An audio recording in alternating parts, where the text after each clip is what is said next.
কথার জোরে কথা হবে, গুলির বদলে গুলি, এর বাইরে কোনো ইনসাফ হতে পারে না। খুনিদেরকে তুমি আশ্রয় দিয়ে রাখবা, তোমার খুনিদেরকে আমি ভারতে প্রত্যাবর্তন করবো, এটা চলবে না। আগামীর দিনে যদি অনুপ চেটিয়া বাংলাদেশে এসে আশ্রয় নেয়, তাহলে বাংলাদেশ থেকে আমরা তাদেরকে ফেরত দেব না। যতক্ষণ পর্যন্ত না তারা খুনি হাসিনা সহ আওয়ামী সন্ত্রাসীদেরকে ফেরত না দিবে, ততক্ষণ পর্যন্ত বাংলাদেশ থেকে আমরা ভারতের কোন সন্ত্রাসীদেরকে ফেরত দেব না। আপনার দিকে গুলি তাক করে আছে, আর আপনি যে বুক চিপে দাঁড়ায় আছেন, ওইটা দিয়ে চলবে না, ওইটা আর হবে না।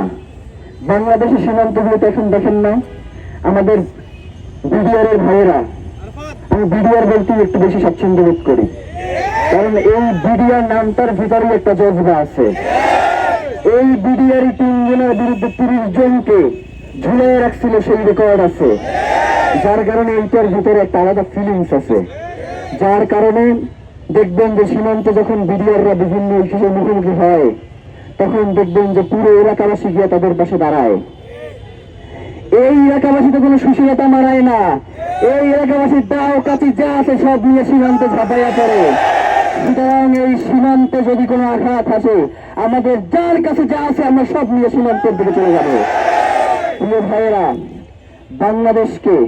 বাংলাদেশের স্বাধীনতা সার্বভৌমত্বকে নষ্ট করবার জন্য বিভিন্ন গোষ্ঠী উঠে পড়ে লেগেছে।